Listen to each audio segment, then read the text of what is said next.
Hey everyone, this is Carbonite bringing you another standard match. Today we have a little bit more of a meta pick. We've got my teammate Ryuki on the left playing Gandeeva, and on the right we have Chronojet still making its rounds and still being a very good deck in English, considering we didn't even get a single restriction for it, unlike JP.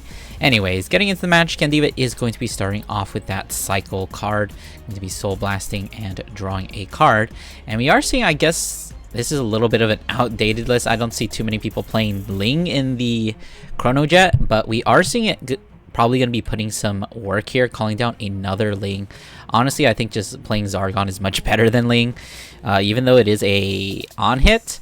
But we are just going to be doing that early grade 1 rush, swinging in, unfortunately not hitting a single defensive on the Gandeeva side. So looks like we are just going to be guarding the last attack, hoping for that defensive, but unfortunately it doesn't come here. And then because the opponent did actually call 2 rear guards, we are actually going to have to call out the grade 1. And of course we can use it as a boost and kind of just guarantee the attack. There might have been an argument to kind of maybe damage deny here, but at the same time it's kind of difficult where you would go with that, because you do need to eventually hit them. And we are seeing a Derek come out here, which could be a very interesting bait, I think, because if this Derek hits, you can kind of bait him into using the skill to counterblast 1 and retire the grade 1, and then during the next turn you can just easily damage deny and prevent Chronojet from doing anything. Looks like we are going to be using that. His name isn't Derek, his name is Eden, I believe. Swinging the Vanguard in, not going to be guarding it either. Of course, the Ling can no longer attack because we didn't hit a trigger, but we are seeing kind of Gandeeva's weakness here, which is that it does not really like a lot of early aggro rush, which it can, if you can early rush Gandeeva without committing too many cards from your hand, you can actually have a pretty good decent win rate against it. You kind of just have to smack them quickly and as fast as possible, because a lot of their things are not live until they get into that Gandeeva turn, because most of their rear guards require a Gandeeva Vanguard, and you don't get there until you get to grade 3.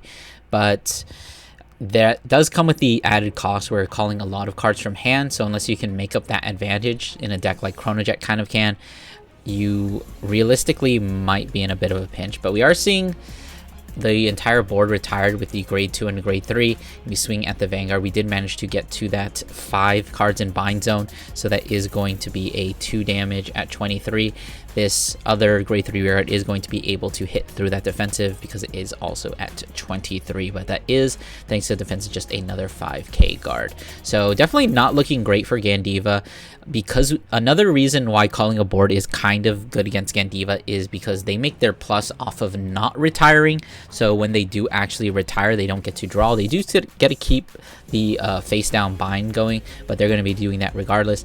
But when you do have a board, you kind of deny them those extra draws. You deny them the ability to dig deeper into the deck, which is kind of what we're seeing here with the Gandeeva, because it had to retire 3 rear guards and we didn't have the best harvest to like kind of make up for all the kind of advantage you generally lose whenever you retire the opponent's board. We are seeing a pretty small hand. I believe that's only 6 or 7 cards. And when you are at 4 and against Chronojet, granted this is the first stride turn, so these attacks aren't going to be as powerful, but it looks like we are just calling down a trigger and a Ling, kind of just like holding back the board, I guess, so it doesn't get instantly retired by what's it called, Gandeeva and all of its skills. But using the typical Fate Rider, time leaping a heal trigger into the GG is going to be getting an extra 5k. Definitely an interesting play. I mean, it does hit, and your opponent probably isn't going to be taking this, or actually they might, but if they do, it's very risky. But we do see the GG skill obviously going to be soul blasting that too, drawing the card and then getting an extra 5k. But kind of interesting that we didn't have the upstream or choose to kind of go for it. I think if we had maybe some better, we probably didn't have too many good cards. Seeing 2 upstreams off of that drive check, of course we did PG that, swinging the GG in now at 18 actually, thanks to the crest. But I think maybe it might have been a little bit of a better play to just like time leap the Ling, depending on what we have in the hand. But it looks like we probably didn't have a lot. But using the Gandeeva skill there, counterblasting the 1, and unfortunately we do only have grade 1s on board. That might have been another reason why we didn't go for the upstream, because we would have had to leave a grade 0 unless we called down double grade 1s, because we could time leap one of the grade 1s into the upstream. Upstream turns it back into a GG in the back row.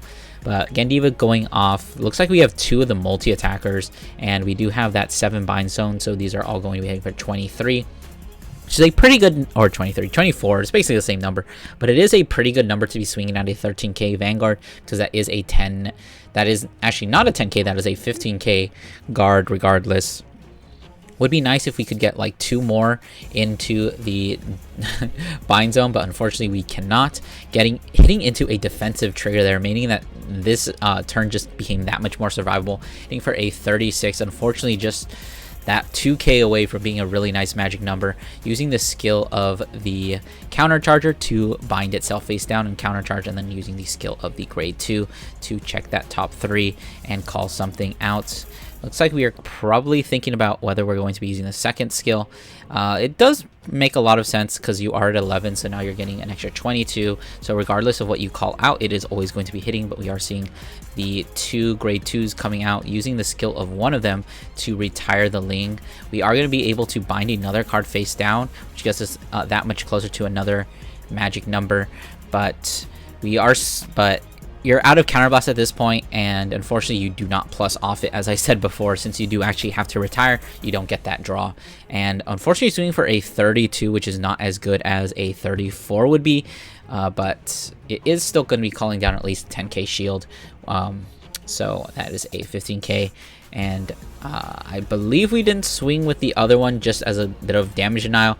That last swing isn't going to kill, so there's no real reason to do it. It does kind of prevent them from using the stride skill, which are obviously not going to be seeing here. We're going to see an Eden, a GG, and an upstream. So given that Gandeeva was not really able to plus as much as it should, or it usually does against an empty board, we are seeing a kind of what is probably a final turn with that Chrono Dragon next stage, swinging in at the Vanguard for 38. We did use a PG last turn, and I'm not sure how many we have left, but looks like we're just opt to take it, hitting into a critical trigger, hitting into another critical trigger, and a blank. So that is going to be 3 damage. So we're going to check 1, nothing. Check 2 is going to be nothing. So that is going to be the match. So hopefully you guys enjoyed this game. I know it's a little bit more of a meta deck, or 2 meta decks. That's something I feature a whole ton, but I hope you guys learned something, and I hope you guys enjoyed. Don't forget to do all those YouTube things, like, comment, subscribe, and I'll see you guys in the next one.